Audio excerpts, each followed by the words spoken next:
This is Hope. And this is Sean. And this is our magnificent home. Woohoo! Oh, yeah. What we got going today? Well, so today we're going to talk briefly about how to create an easy, impactful space in your home. And I guess for us, we're talking about our mudroom, which we just did a couple little easy changes to, and made a pretty significant difference, right? Yeah, I would say so. And the reason we chose the mudroom is because it's the area we come into every day, because we are garage users, which we know many people do not park their cars in the garage, but we do. Absolutely. Garage is for the cars, no doubt. Some people may debate us on that, which you're welcome to, but we definitely believe the garage deserves cars. So we come in through our garage door, and it comes into this little cubby of a mudroom. And I've talked in the past, just like on social media, about like if you have guests entering the front door, how do you want them to feel?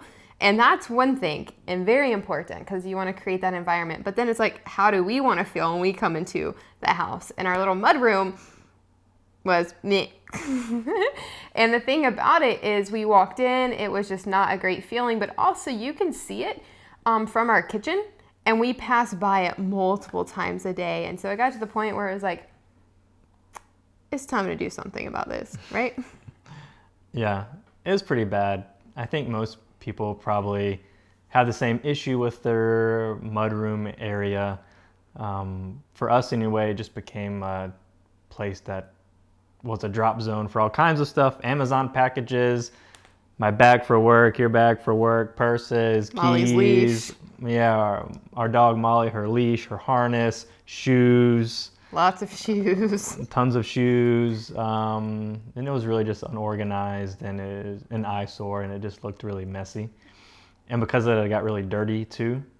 And it just, as Hope mentioned, you'd be sitting or in the kitchen cleaning dishes or whatever, and you could see it right there, out of the corner of your eye, and it was just, a big eyesore. So after a couple years, we finally decided we got to do something here with this, and we finally tackled it. And it was, I think, pretty easy, but had made a big difference. Yeah, so that was good. I agree. And mind you, it has a bench. You're supposed to have your shoes there. That's but true. there is a bench, so you could put your shoes on while you're seated, and that was never going to happen. So I do think it's a really great first project, which is why we thought this is a good topic to approach today. So I mentioned feeling. So our home has a little bit of a theme. You can probably see part of it in the background, right? And so I wanted to, from my... So you can see it? Yeah. So we like our home being very bright and having this feeling of like joy and just life. And that's kind of feedback I've also just gotten from people that enter our house. So that did not feel that way in that room. So thought about like, how do we want that space to feel?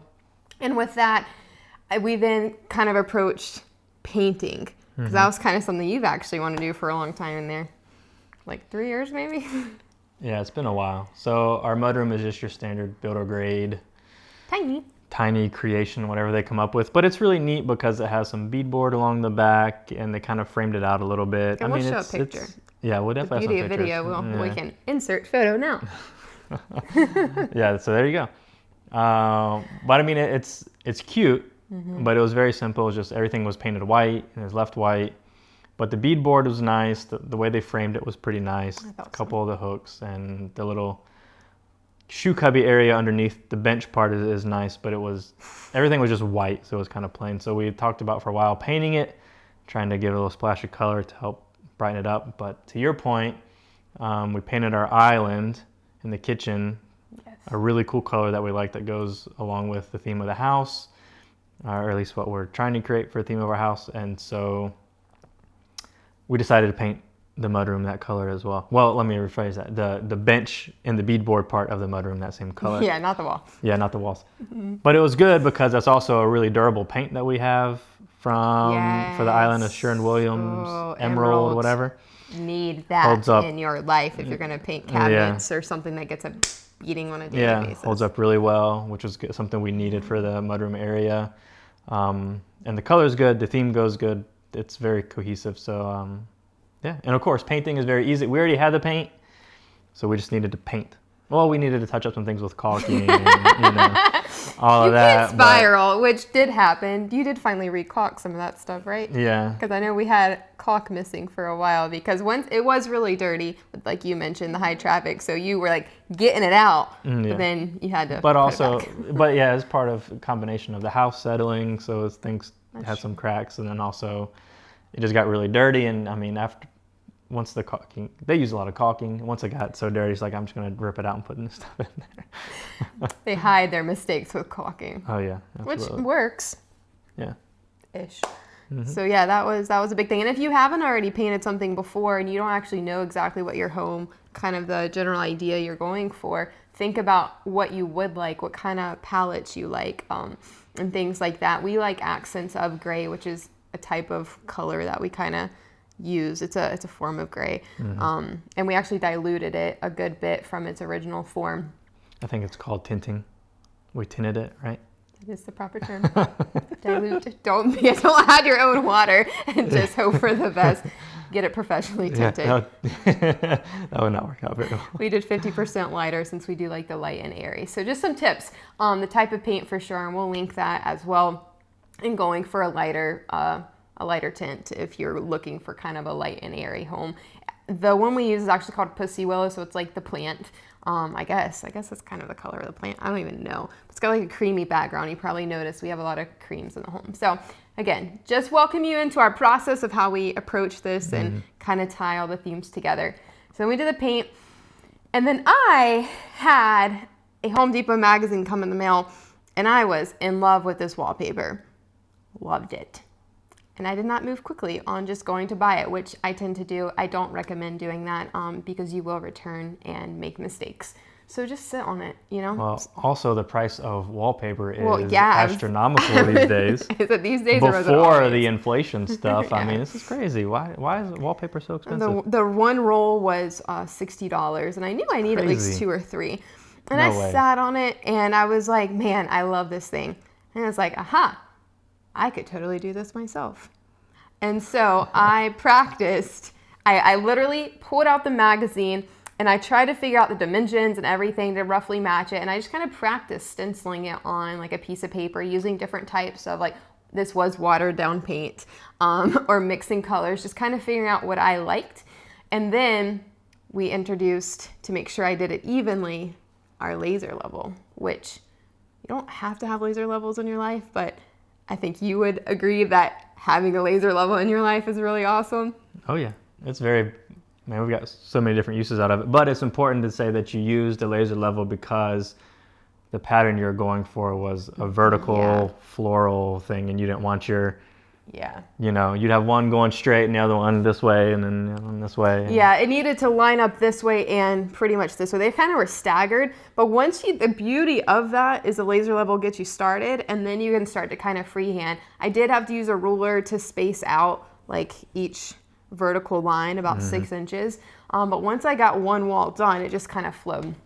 So again, that was a wallpaper. You'll see the after product in a photo, and I can even show you what wallpaper inspired me. I'll link that because it is on the Home Depot website. And again, inspiration. I love all the greeneries as accents in the home. Again, it's lively, it's happy. You have a lot of plants. I know, literally that picture to your left looks just like what I painted. There's like 3 pictures of plants on the mantle. You got flowers. There's one down here. There's a flower. There's a tree over there. Another stem. plant.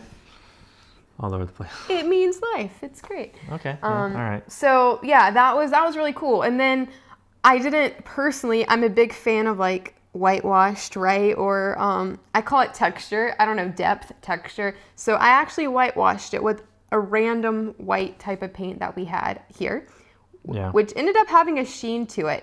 I did not realize that.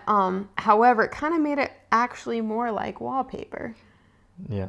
Well, this is the whole mistake that turned into the benefit of making it look like wallpaper, because you painted the flowers in a blue color. It's like a bluish green, yeah. But as you said earlier, you tried to water it down, and that didn't, or water it down, like you tried to make like a watercolor paint, but it was still like a really harsh blue.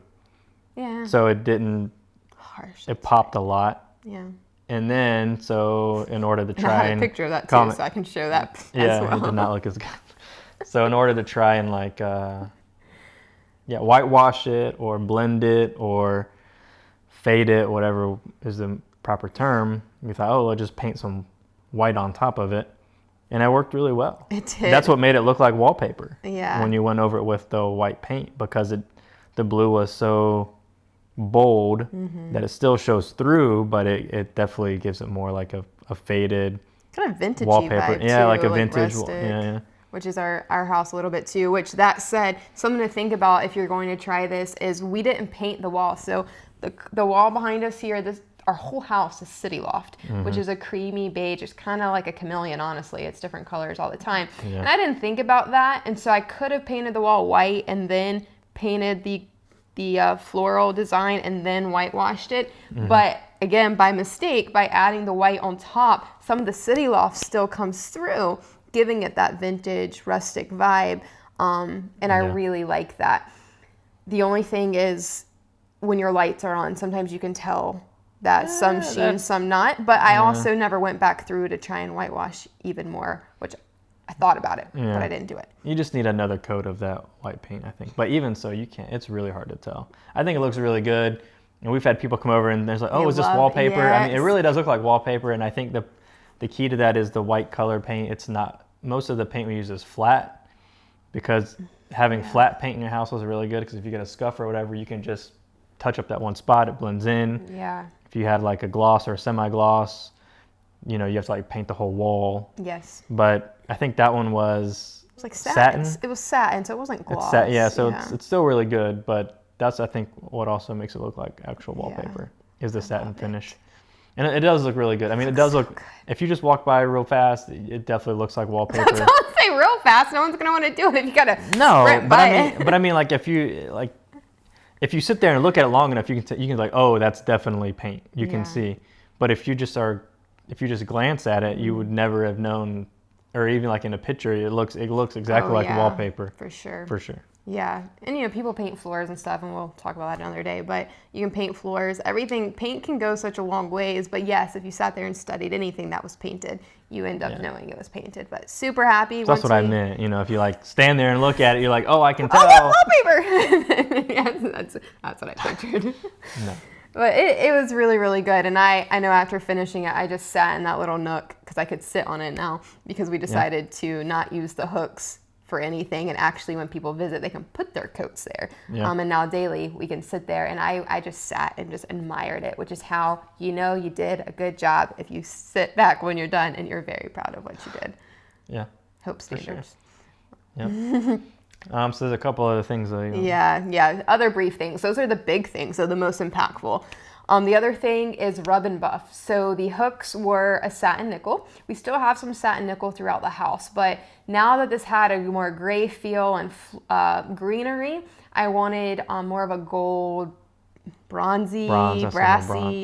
I'm not the best at labeling metals, but I had rub and buff, and I just rub and buffed it, which is so cool because it is more sustainable is not the right word, but like durable, yeah. It doesn't like rub off. Exactly. Like if you tried to spray paint it, which I considered, but I knew that rubs off because we've ran into that in other projects. We painted another one. I think you tried painting another one. Or even just toilet paper holders we spray painted in those. So we've learned. No. So rub and buff is really good. They have lots of different colors. And again, I can link the one here that we used. I think they have a lot of different gold ones in general. And the one I used, I already had. So I would say it's not my favorite gold of all, but out of actually also buying hooks from Amazon, this won every time, and it was currently free because we already had the rub and buff. So rub and buff's very affordable. A little bit goes a long ways, and it's like you completely change the metal, and it's super rad. So highly recommend rub and buff. And then one other thing that we did. Yeah, well, there's one other thing, but I guess there's another thing to mention too about this space. But well, I guess we talk about, so we had a cushion for the bench. That was like a home, welcome home type gift from your mom. So my mom got us this cushion. Which also influenced how we chose our color, because it could not be changed. Yeah, that's true. So we got this nice custom-made upholstered cushion. that my mom got us, and then she also, so there's 3 cubbies underneath the bench, and she also got us to go in the bottom of each cubby.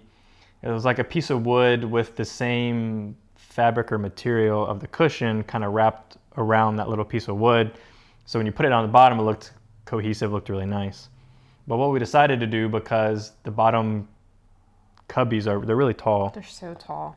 And we just had a shoe stack mess in each one. It's like Jenga for shoes. Yeah. So we took those little cubby, I don't know what you would call it, little pieces of wood that were in the bottom of the cubby.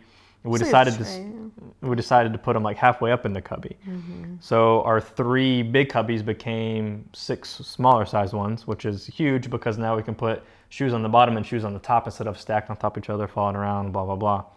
So that helped with the organization of the shoes in the space. So we didn't have it didn't look like such a mess. It definitely looks more organized now for sure. Absolutely. And depending on the vibe you're going for, like we already had it upholstered. I actually bought fabric and gave it to his mom, and it was like wipeable fabric, and it was really inexpensive. I got it at like Old Time Pottery, super affordable. But you could just cut some wood and put it in and maybe stain the wood, depending on what you're going for, or paint it to match the rest, you know, like if you're... Yeah, that'd be nice too. Yeah, exactly. So we worked with what we had, and we were not taking those little, I'll call it a shoe tray, the thing that she upholstered, we were not shaking it out and wiping it, so we might as well actually make use of it. So it really, really worked out so incredibly well, and we have kept our shoes looking good for months now, and that is unbelievable. We ran out of space, so we stopped putting our shoes in the cubbies, and then I'd get angry because I would trip, hurt my toe. It was all. Yeah, well now because it's organized, so now I have a cubby for my work shoes. You have a cubby for your work shoes. I have a cubby for, you know, shoes I wear in the weekend. You have a cubby for your shoes that you wear in the weekend, and then you know we have 2 extra spots to put whatever other shoes or whatever else we want in there. So it's very nice and organized, which is key. Super key. Again, so we have a peace of mind when we're in the kitchen or coming in every day. You want to come into your home feeling lighter. I assume you want to feel more peaceful. So if you can create something that simple to help that and have that impact, it's a game changer. So yeah, those are just some this is what we did. Gives you some things to think about of what you would like to do. And I would say, I think it took like a weekend, but it wasn't like constant work by any means. It was like I wanted to just do some painting. We painted the actual wood, the beadboard, and all of that in like no time. It was super easy. Yeah, you could do it in a weekend. I think we painted the sitting area beadboard part. Was it 2 or 3 coats? I think maybe we did. I think we maybe did 3 coats on it. Maybe. And then after that, well, while that was still drying, I think you were starting on the wallpaper painting part.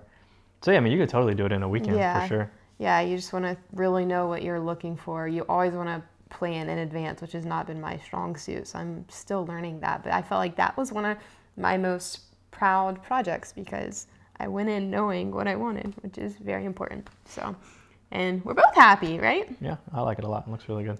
Yeah. So again, we'll show photos of the before, the middle, and then the end. Still looking good. So very excited about that. Yep. Anything else? No, I don't think so. No? I think that's it. Nice, easy project. Again, an easy project doesn't mean that it's not impactful. It was an easy project, but it had a big impact. And it's simple, it's clean, it's very useful. So absolutely. Yeah, it was good. Our easiest stuff has the most impact, which that'll preach. All right, so we hope this encouraged you to take a step and do something for your home to have that impact. And if you have any questions, just let us know. Cool. Yeah, but until next time. Till next time. See you. Peace. Right. Hey.